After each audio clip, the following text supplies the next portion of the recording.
Sir ఈ కొద్ది రోజుల్లో ఆంధ్రప్రదేశ్లో ఎలక్షన్స్ ఉన్నాయి కదా, మరి ఏ పార్టీ గవర్నమెంట్ ఫామ్ చేస్తానుకుంటున్నారు సార్ మీరు? అది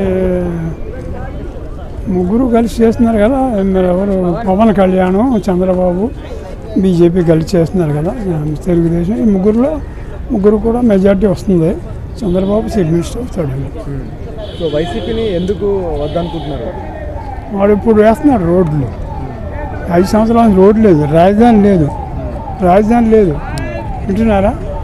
రాజధాని లేదు.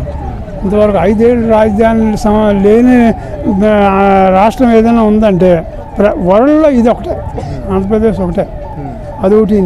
అంటే 3 రాజధానులు పెట్టారు కదా సార్? పెట్టలేదు కదా. ఎక్కడ పెట్టాడు? కర్నూలు కోర్టులో వెళ్ళలేదు కదా. వీడు చంద్రబాబు కట్టిన బిల్డింగ్లే వాడుకుంటున్నాడు అసెంబ్లీకి. ఆ అసెంబ్లీ వాళ్ళు కూడా తాకట్టు పెట్టాడు మొన్న విన్నారు లేదని. అదేంటి గవర్నమెంట్ భూములు ఆస్తులు తాకట్టు పెట్టడం ఎక్కడిది?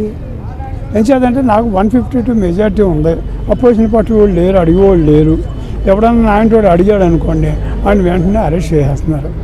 ఇంత దుర్మార్గమైన రాజకీయం ఎక్కడ వినలేదు, చూడలేదు, ఉండబోదు కూడా వింటున్నారు.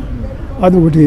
రెండోది, ఇప్పుడు బీజేపీ మోడీ, అమిత్ షా కూడా ఇందులో చంద్రబాబు రావడంతో వీడికి దడ పుట్టి మళ్ళీ కేసులు చంద్రబాబు మీద నిన్నగాక మొన్న కేసులు పెడుతున్నాడు.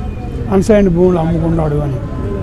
ఇప్పుడు రైతులు 3,000 ఎకరాలు ఇచ్చినప్పుడు ఫస్ట్లో ఏం చెప్పాడు వీడు అసెంబ్లీలో ఎక్కడంతో?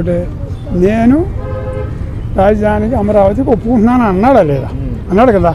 అన్నాడు. మళ్ళీ 3 రాజధానులు ఏంటి? మాట తిప్పిన అన్నాడు. మళ్ళీ మాట మార్చిపోయింది. రాజధాని ఇదే ఉంటుంది.